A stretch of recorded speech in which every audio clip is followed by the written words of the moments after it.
Chapter 45. Desert flowers bloom. Sunset rain sweetens the air. Time for a game show. Piper did not accompany us. She said she had to get back to Malibu so as to not worry her father or the Hedge family. They'd all be leaving for Oklahoma together tomorrow morning. Also, she had some arrangements to attend to. Her dark tone led me to believe that she meant final arrangements, as in for Jason. Meet me tomorrow afternoon. She handed me a folded sheet of dandelion yellow paper, an NH Financial's eviction notice. On the back, she scribbled an address in Santa Monica. We'll get you on your way. I wasn't sure what she meant by that, but without explanation, she hiked toward the nearby golf course parking lot, no doubt to borrow a Bedrosian-quality vehicle. The rest of us returned to Palm Springs in the red Mercedes. Harafili drove. Who knew ancient oracles could drive? Meg sat next to her. Grover and I took the back. I kept staring forlornly at my seat where Crest had sat only a few hours before, so anxious to learn his chords and become a god of music. I may have cried. The 7 Melier marched alongside our Mercedes like Secret Service agents, keeping up with us easily even when we left bumper-to-bumper traffic behind.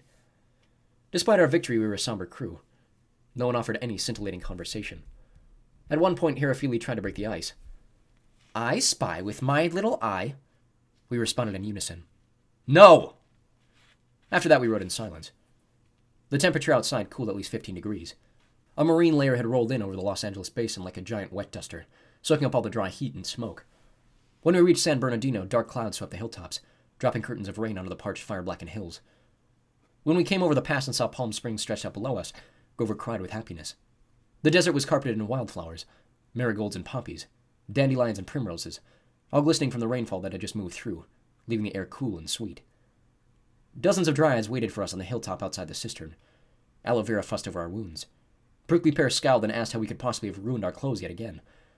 Reba was so delighted she tried to tango with me, though Caligula's sandals really were not designed for fancy footwork. The rest of the assembled host made a wide circle around the Melier, gawking at them in awe. Joshua hugged Meg so hard she squeaked. You did it, he said. The fires are gone! You don't have to sound so surprised, she grumbled. And these? He faced the Melier. I saw them emerge from their saplings earlier today. They said they heard a song they had to follow. That was you? Yep. Meg didn't appear to like the way Joshua was staring slack-jawed at the Ash Dryads. They're my new minions. We are the Melier, the leader agreed. She knelt in front of Meg. We require guidance, oh Meg. Where shall we be rooted? Rooted? Meg asked. But I thought... We can remain on the hillside where you planted us, great Meg, the leader said. But if you wish us to root elsewhere, you must decide quickly. We will soon be too large and strong to transplant. At a sudden image of us buying a pickup truck and filling the bed with dirt, then driving north to San Francisco with 7 killer ash trees. I liked that idea. Unfortunately, I knew it wouldn't work. Trees were not big on road trips. Meg scratched her ear. If you guys stay here, you'll be okay? I mean, with the desert and all? We'll be fine, said the leader. The little more shade and water would be best, said a second Ash. Joshua cleared his throat. He brushed his fingers self-consciously through his shaggy hair. We, would be most honored to have you. The force of nature is already strong here, but with the Melier among us... Yeah, Prickly Pear agreed. Nobody would bother us ever again. We could grow in peace. Aloe Vera studied the Melier doubtfully. I imagine she didn't trust light forms that required so little healing. How far is your range? How much territory can you protect? Our third Melier laughed. We marched today to Los Angeles. That was no hardship. If we're rooted here, we can protect everything within 100 leagues. Reba stroked her dark hair. Is that far enough to cover Argentina? No, Grover said, but it would cover pretty much all of Southern California. He turned to Meg. What do you think? Meg was so tired she was swaying like a sapling. I half expected her to mutter some Meggish answer like, Dunno, and then pass out. Instead, she gestured to the Melier. Come over here. We all followed her to the edge of the cistern. Meg pointed down at the shady well with its deep blue pond in the center. What about around the pool? She asked. Shade. Water. I think my dad would have liked that. The Creator's daughter has spoken, cried a Melier. Daughter of 2 creators, said another. Twice blessed. Wise solver of puzzles. The Meg. This left the last two with little to add, so they muttered, Yep. The Meg. Yep. The other dryads murmured and nodded. Despite the fact that the ash trees would be taking over their enchilada-eating hangout, no one complained. A sacred grove of ashes, I said. I used to have one like that in ancient times. Meg, it's perfect. I faced the Sybil, who had been standing silently in back, no doubt stunned to be around so many people after her long captivity. Harafili, I said, this grove will be well protected. No one, not even Caligula, could ever threaten you here. I won't tell you what to do. The choice is yours, but would you consider making this your new home? Herafili wrapped her arms around herself. Her auburn hair was the same color as the desert hills in the afternoon light. I wondered if she was thinking about how different this hillside was from the one where she was born, where she'd had her cave in Erythrea. I could be happy here, she decided. My initial thought, and this was just an idea, is that I heard they produce many game shows in Pasadena. I have several ideas for new ones. Prickly Pear quivered. How about you put a pin in that, darling? Join us! Putting a pin in something was good advice coming from a cactus. Aloe Vera nodded. We would be honored to have an oracle. You could warn me whenever anyone is about to get a cold. We would welcome you with open arms, Joshua agreed. Except for those of us with prickly arms. They'd probably just wave at you. Herafili smiled. Very well. How would be... Her voice seized up, as if she were about to start a new prophecy, and send us all scrambling. Okay, I said. No need to thank us. It's decided. And so, Palm Springs gained an oracle, while the rest of the world was saved from several new daytime TV game shows like Sybil of Fortune or The Oracle is Right. It was a win-win. The rest of the evening was spent making a new camp down the hillside, eating takeout dinner. I chose the enchiladas verdes, thanks for asking, and assuring Aloe Vera that our layers of medicinal goop were thick enough. The Melier dug their own saplings and replanted them in the cistern, which I guess was the dryad version of pulling yourself up by your own bootstraps. At sunset, their leader came to Meg and bowed low. We will slumber now, but whenever you call, if we're within range, we shall answer. We shall protect this land in the name of the Meg. Thanks, said Meg, poetic as always. The Melier faded into their 7 ash trees, which now made a beautiful ring around the pond. Their branches glowed with a soft, buttery light. The other dryads moved across the hillside, enjoying the cool air and the stars in the smoke-free night sky, as they gave the Sybil a tour of her new home. And here are some rocks, they told her. And over here, these are more rocks.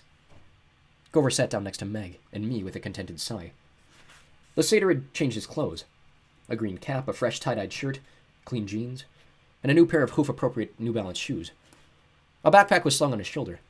My heart sank to see him dressed for travel, though I was not surprised. Going somewhere? I asked. He grinned. Back to Camp Half-Blood. Now?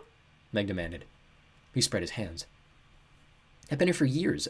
Thanks to you guys, my work is finally actually done. I mean, I know you still have a long way to go, freeing the oracles and all, but... He was too polite to finish the thought. But please do not ask me to go any farther with you. You deserve to go home, I said wistfully, wishing I could do the same. But you won't even rest the night? Grover got a faraway look in his eyes. I need to get back. Satyrs aren't dryads, but we have roots too. Camp Half-Blood is mine. I've been gone too long. I hope Juniper hasn't gotten herself a new goat. I recalled the way the dryad Juniper had fretted and worried about her absent boyfriend when I was at camp. I doubt she could ever replace such an excellent satyr, I said. Thank you, Grover Underwood. We couldn't have succeeded without you and Walt Whitman. He laughed, but his expression immediately darkened. I'm just sorry about Jason, and his gaze fell on the ukulele in my lap. I hadn't let it out of my sight since we returned, though I hadn't had the heart to tune the strings, much less play it. Yes, I agreed. And Moneymaker. And all the others who perished trying to find the burning maze. Or in the fires. The drought. Wow. For a second there, I'd been feeling okay. Go really knew how to kill a vibe. His goatee quivered.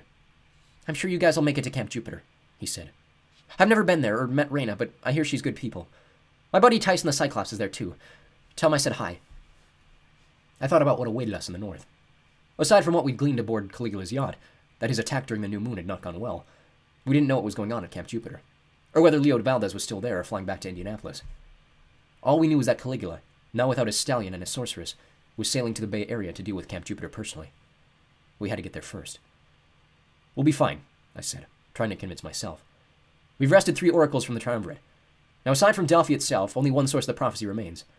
The Sibylline books, or rather what Ella the Harpy is trying to reconstruct of them from memory.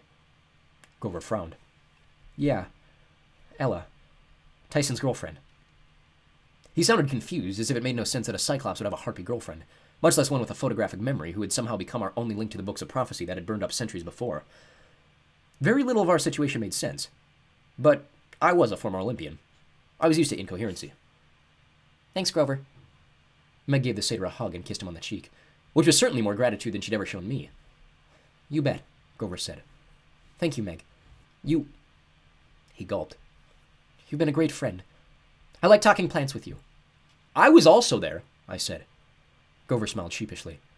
He got to his feet and clicked together the chest straps of his backpack. Sleep well, you guys, and good luck. I have a feeling I'll see you again before... Yeah. Before I ascend into the heavens and regain my immortal throne? Before we all die in some miserable fashion at the hands of the triumvirate? I wasn't sure. But after Grover left, I felt an empty place in my chest, as if the hole I'd poked with the arrow of Dodona were growing deeper and wider. I unlaced the sandals of Caligula and tossed them away. I slept miserably, and had a miserable dream. I lay at the bottom of a cold, dark river. Above me floated a woman in black silky robes, the goddess Styx, the living incarnation of the infernal waters. "More broken promises," she hissed. A sob built in my throat. I didn't need the reminder. "Jason Grace is dead," she continued. "And the young Pandos."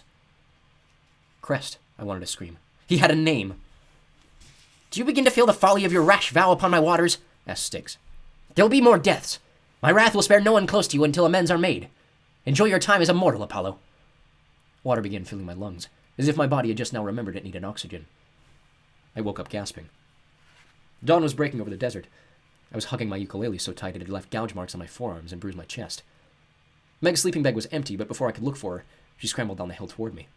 A strange, excited light in her eyes. "Apollo, get up," she said. "You need to see this."